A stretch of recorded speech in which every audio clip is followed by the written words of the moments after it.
My first and second year of university were actually horrible, because I think for two reasons. The first one was I really just wasn't prepared for university.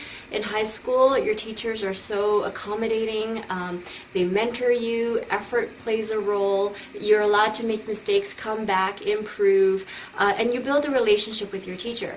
But when you hit university, really that's all thrown out the window. You're a number within 400 different students in the same class, and you just sit there and listen to the profs talk at you. There's really no interaction at all, and there's no sense of curiosity. Like, you can't even ask questions, because who would want to raise their hand amongst 400 students to ask a question?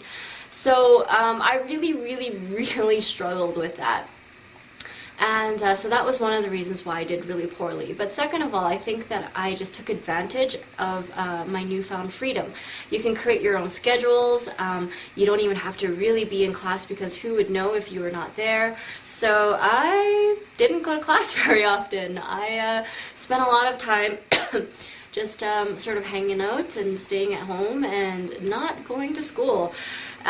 So that was bad, obviously, and the combination of those two things left me with a GPA of about 2.1 after my first year, and then going into my second year, I think I was, sitting at the same.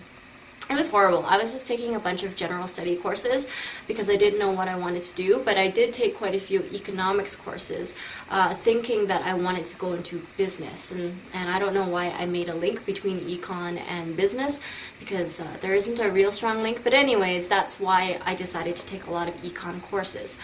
When I started my third year, I realized, obviously I couldn't continue doing that. I had to pull up my GPA, and I had to find something that I was actually passionate about, because I didn't want to go into a career that I would hate.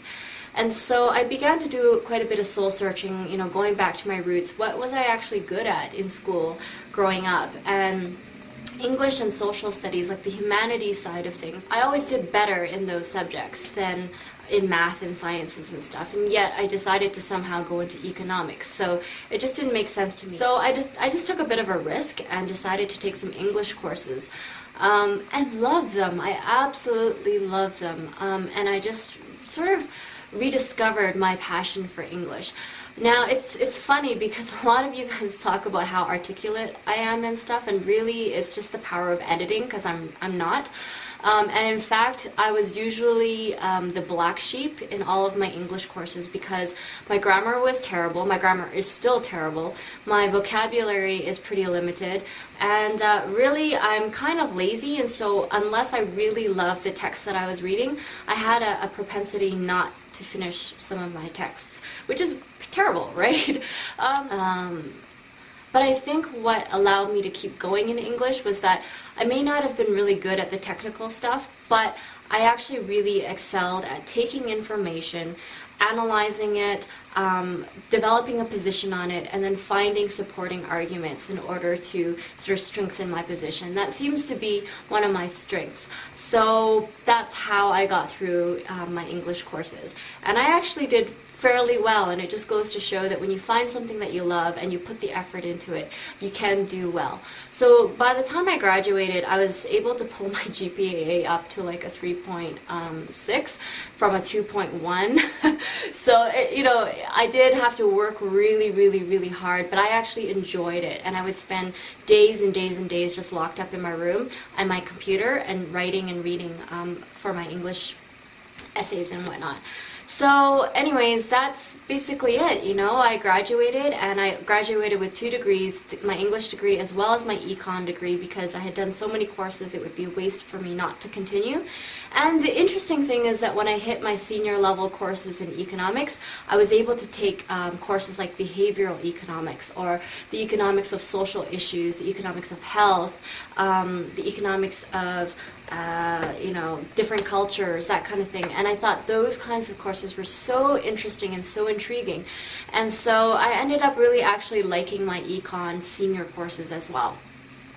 So after I graduated, I, as many students do, was like, what am I going to do? Like, all I've ever known is school, right? I mean, I've always worked throughout school, but I was always a full-time student and just worked part-time.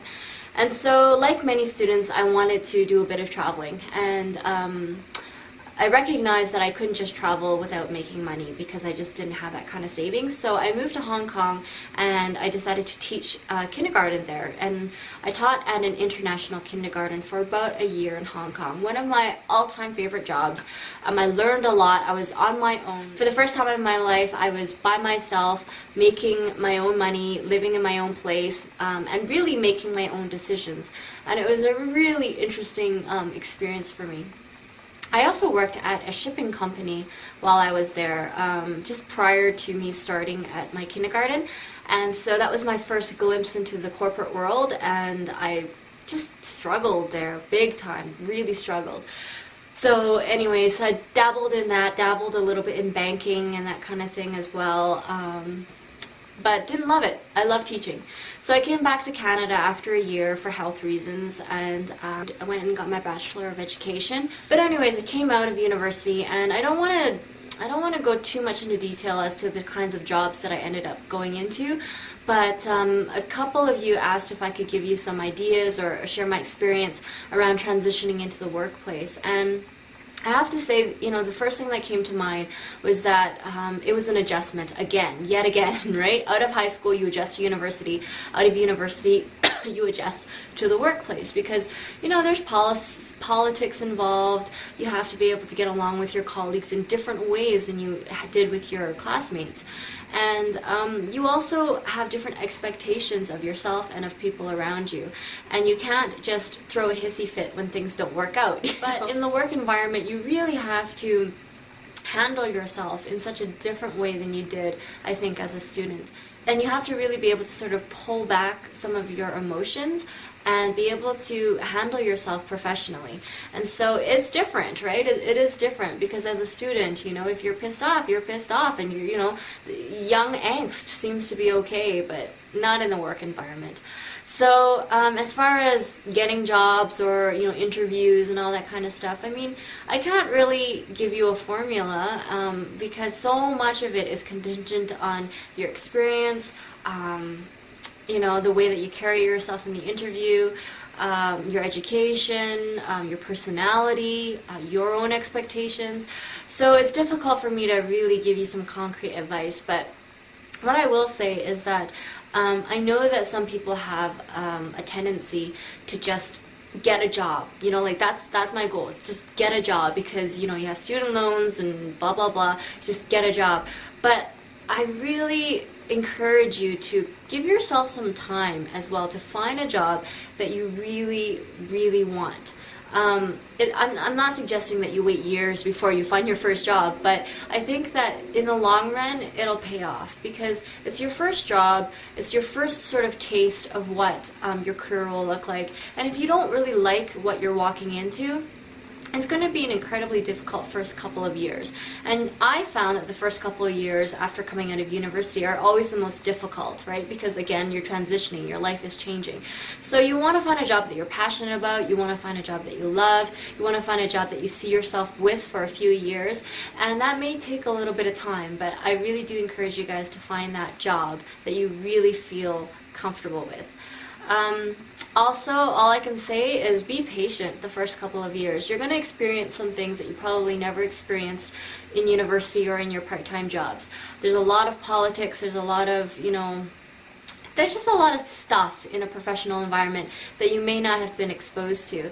And it goes back to that whole thing of managing your emotions. Recognize that patience is a huge virtue in the first couple of years, and once you've got a few years under your belt and you've built a bit of a reputation in your sector, then you can begin to be a bit more bold.